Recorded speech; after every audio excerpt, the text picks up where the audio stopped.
ఓష్ని అన్నాలం పాడుగాను నెరీగింత అధ్వానం ఉంటుంది అనుల్లా. ఇష్టం లేకపోతే ఇష్టం లేదని చెప్పాలి, ఉండబుద్ధి కాకపోతే ఉండబుద్ధి అయితే లేదని చెప్పాలి. కానీ సపోర్ట్ చేస్తా అని భారీ మెజార్టీతోటి గెలిపిస్తా అని కొసగిట్లా హ్యాండ్ ఇచ్చి మోసం చేసుడేంది అని మస్తుగా గరమైతున్నారు కొందరు Pithapuram cycle leader Varma sir మీద. అగో బాబు సారు చెప్పిండని పవన్ సార్ కోసం ప్రచారం చేస్తున్నాడు కదా, మళ్ళేమైంది ఇప్పుడు అని అంటారా? ఏమోనుల్లా, వర్మ సారు పంకపాటిలకు పోతున్నాడని ముచ్చట్లత్తున్నాయి. మరిగా ముచ్చట్లు నిజమో కాదో తెలియాలంటే గీ ముచ్చట చూడాలి. కొసకు పిఠాపురంలో పవన్ సారు ఒంటరైతడా ఏంది? పొత్తు కోసం త్యాగం చేసి తీసుకున్నయే 21 సీట్లంటే ఇప్పుడు పిఠాపురం సీట్ను కూడా త్యాగం చెయ్యమనేటట్టే ఉన్నారు కదా. గాయన గెలుపు కోసం నేను ప్రచారం చేసుడేంది? టికెట్ రాని నేను ప్రచారం చేస్తే నాకచ్చే పాయిదా ఏంది? గెలిస్తే ఆయన అసెంబ్లీకి పోతాడు గాని నేనైతే ఎటు ఓను కదా అని Pithapuram cycle party Varma sir పెద్ద షాకే ఇయ్యబోతున్నాడట. పంకపాటిలకు పోతున్నాడు వర్మ సారు అని 2-3 వద్దుల సంధి మస్తుగా చక్కర్లు కొడుతున్నది గీ ముచ్చట. ఒకటంటే నేను 10 అంట, నువ్వు 10 అంటే నేను 100 అంట అని అన్నట్టుండే వర్మ సారు బాబు సారుకిచ్చిన మాట కోసం పవన్ సారు తరపున ప్రచారం చేస్తున్నాడు. కానీ ఏన్నో జరంత భయం ఉన్నట్టుగా అనత్తున్నది. పుసుక్కున పవన్ సారు పిఠాపురంలో గెలిస్తే గిదే పవన్ సారుకు పర్మనెంట్ నియోజకవర్గం అయితది. గప్పుడు నేను ఏ నియోజకవర్గం ఎత్తుక్కోవాలే అని ఆలోచనల వడ్డట్టున్నాడు. గందుకే గిప్పుడు పంకపాటిలకు పోయే ఆలోచనలు చేస్తున్నాడు అని వచ్చిన మాటల మీద ఇగో గిట్ల మాట్లాడకచ్చిండు వర్మ సారు. వర్మ గారు బుధవారం నాడు వైసీపీలోకి వెళ్ళిపోతున్నారు, లక్ష్మీవారం నాడు వెళ్ళిపోతున్నారు. పింగర్ నా కొరకల్లారా, నేను చంద్రబాబు నాయుడు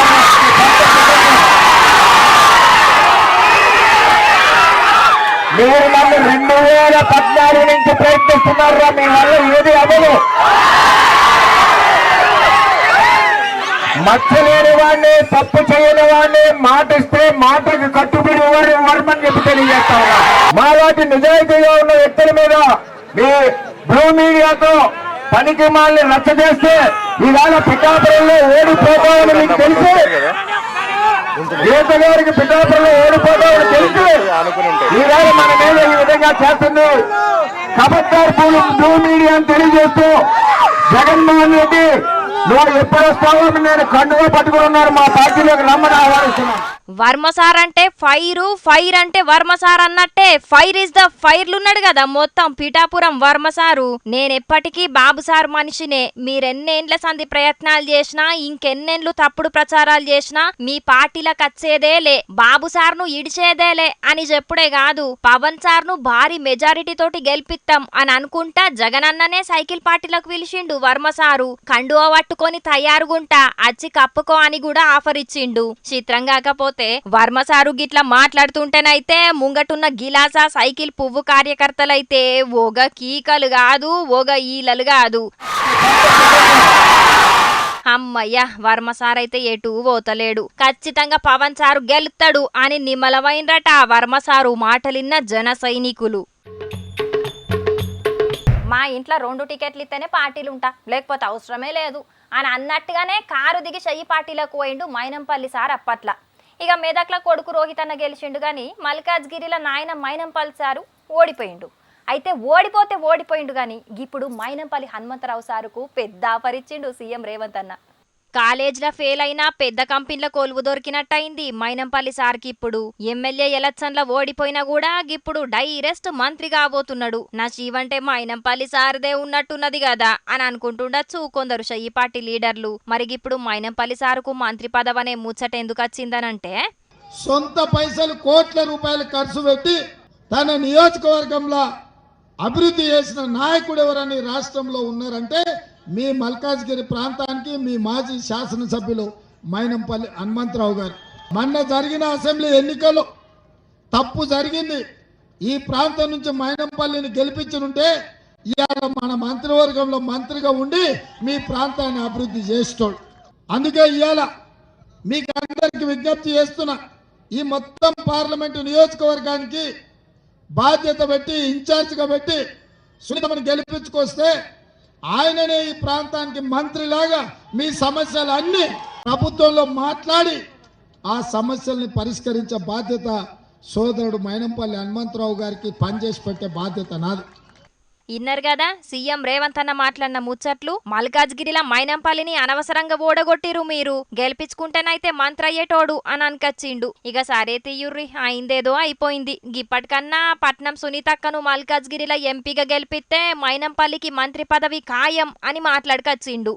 సొంత పైసలు కోట్ల రూపాయలు ఖర్చు పెట్టి తన నియోజకవర్గంలో అభివృద్ధి చేసిన నాయకుడు ఎవరని రాష్ట్రంలో ఉన్నారంటే మీ మల్కాజ్గిరి ప్రాంతానికి మీ మాజీ శాసనసభ్యులు మైనంపల్లి హనుమంతరావు గారు. మొన్న జరిగిన అసెంబ్లీ ఎన్నికల్లో తప్పు జరిగింది. ఈ ప్రాంతం నుంచి మైనంపల్లిని గెలిపించుంటే ఇవాళ మన మంత్రివర్గంలో మంత్రిగా ఉండి మీ ప్రాంతాన్ని అభివృద్ధి చేస్తాడు. అందుకే ఇవాళ మీకు అందరికి విజ్ఞప్తి చేస్తున్నా, ఈ మొత్తం పార్లమెంటు నియోజకవర్గానికి బాధ్యత పెట్టి ఇన్ఛార్జిగా పెట్టి సునీతమ్మని గెలిపించుకొస్తే ఆయననే ఈ ప్రాంతానికి మంత్రిలాగా మీ సమస్యలు అన్ని ప్రభుత్వంలో మాట్లాడి ఆ సమస్యల్ని పరిష్కరించే బాధ్యత సోదరుడు మైనంపల్లి హనుమంతరావు గారికి పనిచేసి పెట్టే బాధ్యత నాది. పెట్టేటోడు మనోడైతే ఏ మూలకు కూసున్నా ఇస్తరాకు నిండుతదన్నట్టు అధికారం మనదైనప్పుడు పదవులు ఎట్లన్నీ ఇచ్చుకోవచ్చు. గిట్ల పదవులిచ్చుడు గిదేం కొత్త కాదు. ఏపీల బాబుసారు లోకేష్ అన్నకు గిట్లనే ఇచ్చిండు. ఎమ్మెల్యేగా గెలవకపోయినా కూడా ఐటీ మినిస్టర్ను చేసిండు. గప్పట్ల తాకతుంటే అయిపోతది. మరి సునీతక్క గెలిస్తే మైనంపల్లి సారుకు ఏ మంత్రి శాఖ ఇస్తాడో రేవంత్ అన్న గాని ఇప్పుడు సునీతక్క ఎంపీ అవుడు కోసం కంటే మంత్రి గాని కన్నా సునీతక్క తరపున ఓ గంట ఎక్కువ ప్రచారం చేస్తాడు కావచ్చు మైనంపల్లి సారు అని అనబట్టిండ్రు గీ ముచ్చటెరకైన పబ్లిక్. ఆ పబ్లిక్ ఇప్పుడు మా తాత మోతేవారు వచ్చేయాలి కదా, మరి పెద్ద మనిషి ఇయ్యాలేం పంచాయత్ ముంగటేసుకున్నాడో పిలుద్దాం. ఓ తాత ఏందయ్యాటి వార్త? ఇప్పుడే బట్టలన్నీ నానుకొని ఆడ కూర్చున్నా, మళ్ళీ ఎండేసినట్టే అయిపోయినాయి. మరి గాలికి ఏం పుట్టిందో ఈ సూర్యునికి ఏమనిపిస్తుందో ఏమో, ఈటర్లు పెట్టి కాల్చినట్టు చిట చిట చిట అని ఒక్కటే ఒళ్ళుమంట. అబ్బో ఇది ఏమేండా ఏం కథ అవ్వ నాయను, ఇట్లా అయితే ఎడ బతుకుతాం మనం. అగో ఏంది తాత గ చెట్ల కింద కూర్చొని చుచుచు అనుకుంటూ ఊపుకుంటున్నావు? అయినా గడ కూర్చునే బదులు ఇంట్లో ఫ్యాన్ వేసుకొని వంటేంది ముసలోడా? నీ ఇల్లు చల్లగుండా ఇంట్లో ఫ్యాన్ వేసుకొని పండుకున్నా కూడా పెనం మీద పక్కేసుకొని పండుకున్నట్టు ఉంటుంది తల్లి. చెట్ల కింద కూర్చున్నా ఇంట్లో కూర్చున్నా గదే ఆగడు. అందుకే ఇగో ఇంత తాపకో పారి బట్టలు నానుకుంటా ఈయన కూర్చుంటాను. ఏం చేయాలి? ఓ పొరగా యాంద్రా మోటార్ ఇరైందని చల్లగా నీళ్ళు పడతాయి. అగో అదేమంగడి ముసలోడా, లోకం మీద ఎవ్వలకు గొట్టని ఎండలు నీకే కొడుతున్నాయా? గట్ల కుండకు బొక్కలు పెట్టి నీళ్ళ దారాల కింద కూర్చున్నావు. లేవా నుంచి లేవు? అయ్యో చల్లగా ఉన్నాయి చూడు. నీకేందే తల్లి, కడుపుల చల్లగా కదలకుంటా వేసి రూమ్ లో కూర్చొని రాసిచ్చిన వార్తలు చదువుకుంటూ ఉంటావు. మాకు వేసిలా కూలర్లా ఏదో ఈ చెట్ల కింద కూర్చొని గడికిని నీళ్ళో నిప్పులో చల్లుకుంటూ ఉండాలి గంటే. ఏం చేస్తాం మరి? అరే నీ అవ్వ అట్లా అని పొద్దంతా ఆతిరిగా నీళ్లు మీద పోసుకుంటుంటే ఆ నీళ్ళెన్ని ఆగం కావాలి? నీ పానం ఎంత గాబర కావాలి? ఏ నీళ్ళు ఎందుకు ఆగమవుతున్నాయా తల్లి? ఇగో అయితే నా మీద కారిన నీళ్ళన్నీ అగో అట్లా చెట్లకు పోయేటట్టు ఒక కాలువ తీసిన. ఎందుకు కాగమైతే హాహాహా ఎంత సమ్మగా ఉన్నది. ఇట్లా నీళ్లు పడతా అంటే ఇది వానకాలమా ఎండాకాలమా అన్నట్టు కూడా తెలియకుంటున్నది. మరి గీ ఏడెగ్గి ఇంతగానం ఎండలు ఎందుకు కొడుతున్నాయో ఏమో గాని ఎవరైనా అత్యవసర పనులుంటే తప్ప అసలుకే బయటికి వెళ్ళొద్దు, వడదెబ్బ తగిలే అవకాశం ఉన్నదని శాస్త్రవేత్తలు 3-4 రోజుల కానించలి హెచ్చరిస్తున్నారే. అబ్బాబ్బాబ్బా ఎంత వానలనైనా తట్టుకోవచ్చు, ఎంత చలినైనా తట్టుకోవచ్చు, కానీ ఈ ఎండలనైతే తట్టుకోలేమే తల్లి. ఏం కొట్టుడు కొడితే రోకాలు పరిగేటట్టు కొడుతుంది ఈ ఎండ. ఇప్పుడే గిత్తున్నది అని అంటే ఇంకా ముంగట రోయిని కారుతున్నది. అప్పటి వరకు ఎంత ఉడుకెండలు కొట్టాలి, ఎట్లుండాలి కథ. బో తలుచుకుంటేనే భయం అవుతుంది. అవును తాత, మే నెలల వడగాలులు జూన్ నెలల ఉడుకుడుకు వాతావరణంతో ఎంత ఉక్కిరి బిక్కిరి అవుతారో ఏమో జనాలు. అరే ఈ ఎండలేమో కానీ ఇప్పుడు చాలా మంది సంటి పిల్లగాళ్ళకు పెద్దోళ్ళకు జ్వరాలు వచ్చుడు కక్కుడు ఏరుగుడు పెడుతుంది అటగా పిల్ల. మరి ఇప్పుడు సీజనల్ జ్వరాలు గిట్లా వస్తాయా అని అంటే ఇప్పుడు ఆ యాళ్ళ కూడా కానే కాదు. మరి వచ్చిన జ్వరాలు ఎందుకు వస్తాయి కావచ్చు? వాతావరణంలో మార్పులటనే తాత. వచ్చిరాని ఈ ఉడుకు గాలులకు జనాలు చాలా మంది రాత్రిపూట ఇంట్లో వండుకోకుండా బయట వండుకుంటున్నారు కదా. ఆ టైంలో దోమలు గుట్టుడు చేయబట్టి చాలా మందికి డెంగ్యూ మలేరియా జ్వరాలు మోపైతున్నాయట. మావో నీ బాంచను ఫ్యాన్ వేసుకొని ఇంట్లో బందామంటే ఉడకపోతా, బయట బందామంటే ఈ దోమల మోత. ఇక గిట్ల అయితే ఏం బతుకుడు ఏం కథ? ఏమో గాని గడిచిన 10 ఏండ్లల్లో ఎన్నడు లేని ఎండల తీవ్రత ఈ ఏడే ఉన్నదటనే తాత. అందుకే జనాలంతా ఈ ఎండల టైంలో బయటికి వెళ్లకుండా జాగ్రత్తగా ఉండాలి అంటున్నారు నిపుణులు. ఎన్నడు పోయిన వానలు ఏం కథ, తాపకో 2 చినుకులు తాపకో 2 చినుకులు, అప్పుడో 2 ఇప్పుడో 2 పడ్డట్ట ఉంటే భూమి అంతా చల్లబడు, మంచిగా వాతావరణం కూడా చల్లగుండు. కానీ ఆ వానలు లేకపోయేటాలకు చెరువులు కుంటలు అన్నీ అడుగాంచినాయి. ఎండల గాత బాగా పెరిగిపోయింది. ఎవరేం చేస్తారు? అవును, నువ్వన్నది కూడా నిజమేనే తాత. చెట్లు చేమలు కరువయ్యేటాళ్ళకు కూడా చల్లదనం కరువైతున్నది. అట్లనే వాతావరణంలో ఎక్కువ మొత్తంలో దుమ్ము ధూళి వచ్చి చేరేటాళ్ళకు కూడా వేడి బాగా పెరుగుతున్నదట. చెత్తను పెంచుర్రా నాయన, చెత్తను పెంచుర్రా నాయన అని పెద్ద పెద్దలు చెప్తాంటే ఇవాళ చెవు మీద పేను వారుతుందా? అందుకే వాతావరణం ఈ తీరుగా ఏడెక్కుతుంది, ఎండలు ఈ తీరుగా కొడతాయి. ఇంకా ఇప్పుడు ఎగ్గుతున్నదంటే ఇంకా పోను ఎండాకాలం అని అంటే ఒక పెద్ద విపత్తు లెక్క పరిణమిల్లేటట్టున్నది చూడు. అవును, మరి నువ్వు అన్నట్టు వాతావరణంలో వేడి గీ తీరుగా పెరుగుకుంటూ పోతుంటే విపత్తు కాకపోతే ఏమవుతుంది? ఇంట్లున్నా కూడా గువ్వలు వాళ్ళకి తట్టు కొట్టబట్టే ఎండలు. అరే ఆట ఎండాకాలంలో ఉష్ణోగ్రతలు పెరుగుతూనే ఉన్నాయి కానీ ఎన్నడూ తక్కువ అయితలేవు పిల్ల. మరి ఎట్లా తక్కువ అవుతాయే? రోజు రోజుకు కాలుష్యం పెరుగుతా అంటే ఎండల ఉష్ణోగ్రతలు కూడా పెరుగుతుంది.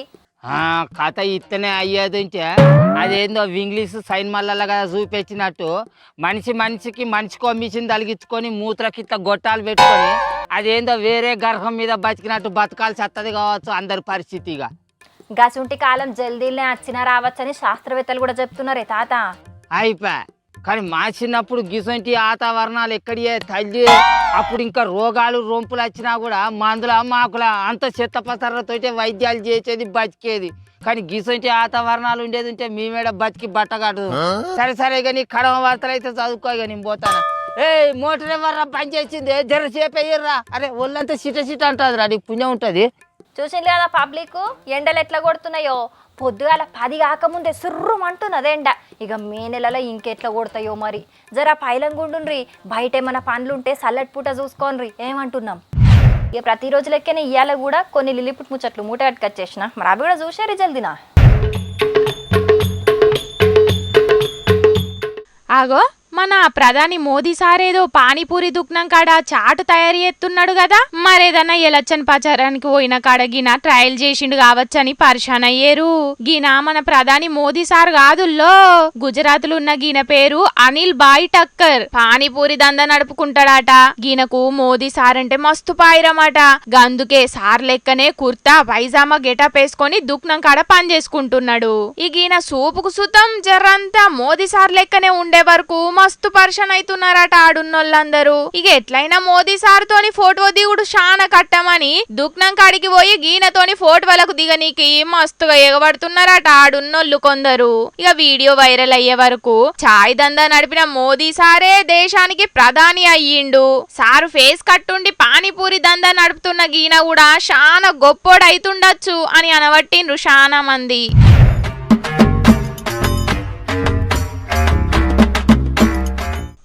మన్వడు మన్వరాన్లకు పెళ్లిళ్ళు చేసిన అమ్మ తాతలను బగ్గనే చూసినాం గాని మైబాద్ జిల్లా వస్త్రం అనే తండాలైన ముచ్చట చూడుండ్రి, మస్తు వెరైటీగా ఉన్నది. ఆగో చూస్తున్నారు కదా, కండ్లకు నల్లద్దాలు పెట్టుకున్న గిల్లిద్దరి లగ్గం గురించే మనం చెప్పుకున్నది. గింత లేటు వయసులో లగ్గం అంటే ఏదో షష్టి పూర్తి అనుకునేరు కాదుల్లో, నిజంగానే లగ్గం చేసుకున్నారు. అయితే గిల్లిద్దరు ఎప్పటి సందో కలిసే ఉంటున్నారట. గిల్లకు కొడుకులు బిడ్డలు సుతం ఉన్నారట.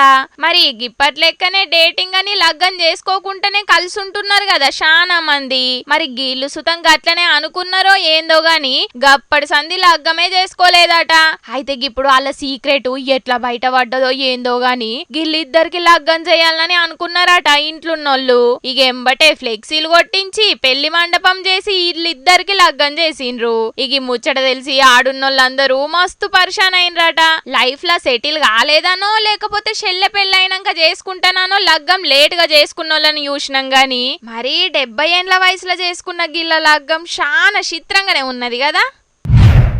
ఇక ఇవాళైతే తెచ్చిన కడకైతే అన్ని ముచ్చట్లు చెప్పేసినుల్లా. ఇక ఇవుల్లా ఇవాళ ఈశ్వరప్ప హోమియో క్లినిక్ సమర్పించు జోర్దార్ వార్తలు. మళ్ళీ వచ్చే జోర్దార్ వార్తలు మళ్ళీ జోర్దార్గా కలుసుకుందాం. అప్పటిదాకా ఏం చేయాలో మీకు ఎరకనే కదా, చూస్తూనే ఉండుండ్రి హెచ్ఎం టీవీ. నమస్తే.